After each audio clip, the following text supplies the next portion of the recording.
एक छोटे से गांव में, जिसका नाम था सूरजपुर, एक बहुत ही खूबसूरत बाग था। लेकिन गांव वाले उस बाग में जाने से डरते थे। उनका मानना था कि बाग के पार एक गुफा थी जहां से अजीब आवाज़ें आती थीं। ये आवाज़ें सुनकर लोग बहुत डर जाते थे। एक दिन गांव के दो युवक रघु और श्याम खेत में बातचीत कर रहे थे। अरे भाई, मैं कल उस गुफा की तरफ से जा रहा था और अचानक मुझे वो भयानक आवाज सुनाई दी। अरे क्यों भाई, क्या करने तुम उस गुफा की तरफ जा रहे थे? क्या तुम्हें नहीं पता उस गुफा में एक जिन रहता है? कहीं तुम्हें वो कुछ कर देता तो? ऐसी ही बात करते हुए वे खेत से निकल जाते हैं। अगले दिन गांव का एक लड़का अजय सोचता है, ये गुफा किसकी है? मुझे इसकी सच्चाई पता करनी है। लेकिन गलती से भी गुफा के अंदर मत जाना। लेकिन अजय ने ठान लिया कि वह इस गुफा का रहस्य जानकर रहेगा। शाम होते होते अजय अपने घर लौटता है। अगले दिन गांव में सन्नाटा था और अजय की लाश उसके घर के बाहर पड़ी थी। उसने घर से निकलते समय कहा था, आज मैं एक रहस्य से पर्दा उठाने जा रहा हूँ। गांव में एक व्यापारी गोपाल रहता था। उसकी दो बेटियां थीं, लता और कुसुम। दोनों को रंग बिरंगे फूलों का बहुत शौक था।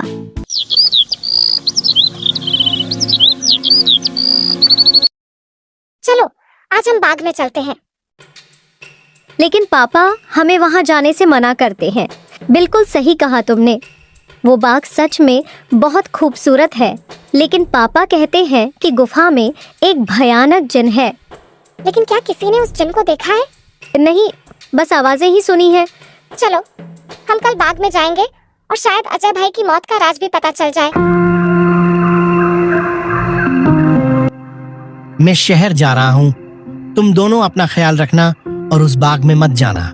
जैसे ही गोपाल चला गया, लता और कुसुम बाग की ओर चल पड़ी। तभी एक गांव का आदमी उन्हें देखता है। तुम दोनों इस बाग की तरफ क्यों जा रहे हो? क्या तुम नहीं जानते कि वहाँ एक भयानक गुफा है? हम बस बाग में थोड़े फूल तोड़ने जा रहे हैं। वो आदमी थोड़ा चिंतित होकर वहाँ से चला गया। थोड़ी देर बाद लता और कुसुम देखते हैं कि दो चोर आपस में बातें कर रहे हैं। क्या हम सच में सही कर रहे हैं? सुना है उसमें एक जिन रहता है। नहीं, मुझे ऐसा कुछ भी नहीं लगता। ये सब गांव वालों को डराने के लिए है। गुफा तो गांव के मुखिया का है और मुझे लगता है कि उस गुफा में बहुत सारा धन होगा। चलो आज चल के देख लेते हैं। इतना कहने के बाद वो वहाँ से चल दिए। उन्हें गुफा की ओर जाता देख लता और कुसुम भी उनके पीछे पीछे जाने लगती है।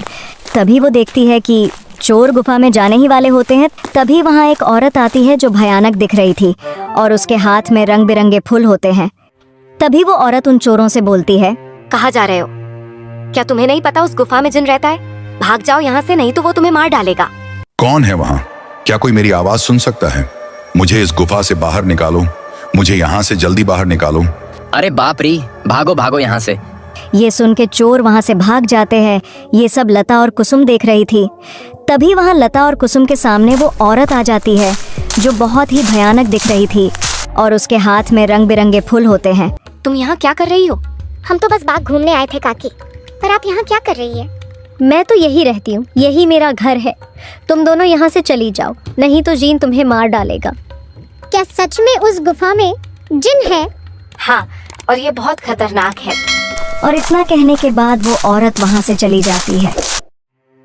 अरे मुझे तो उस गुफा में जाना है। यही रुको, मैं जाकर देखती हूँ कि उस गुफा में सचमुच कोई जिन है या नहीं। और इतना कह के वो वहाँ से चल दी।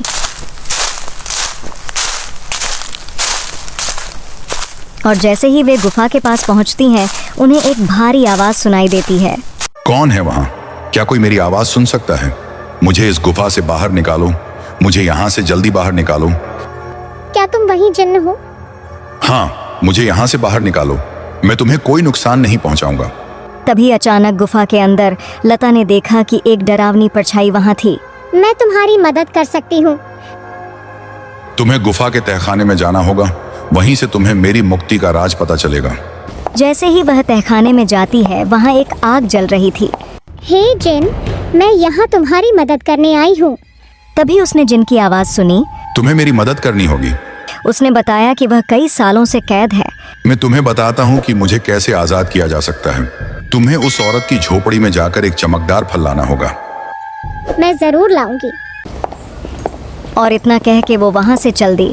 लेकिन जब लता झोपड़ी में पहुंची तो वह औरत वहां खड़ी थी। तुम यहाँ क्या कर रही हो? लता डर जाती है और सोचती है कि उसे उस फल को किसी तरह लाना होगा, और वहां रखे फल को लेकर तुरंत वहां से गुफा की तरफ भागने लगती है। और औरत भी उसके पीछे पीछे चिल्लाने लगती है, मुझे वो फल वापस दो। लता को डर लगता है और यह भागने लगती है। जैसे ही वह गुफा में पहुंचती है, वह फल उसके हाथ से गिरकर तोते में बदल जाता है। क्या तुमने ये सब किया? मुझे अपनी मंजिल पर पहुंचने के लिए तुम्हारी मदद चाहिए। और इतना कह के तोता एक चमकदार खिड़की के पास जाता है। इस खिड़की को खोलने के लिए तुम्हें चाबी चाहिए। लता सोचती है और एक लाल चाबी उठाती है। शाबाश, तुमने सही चाबी चुनी है। लता उस खिड़की को खोलती है और बाहर की रोशनी में जिन आजाद हो जाता है। वाह, तुम्हारा बहुत बहुत शुक्रिया, तुमने मुझे आजाद कर दिया। अब कोई भी यहाँ से डरकर नहीं भागेगा और यह बाग हमेशा ऐसा ही सुंदर और हरा भरा रहेगा।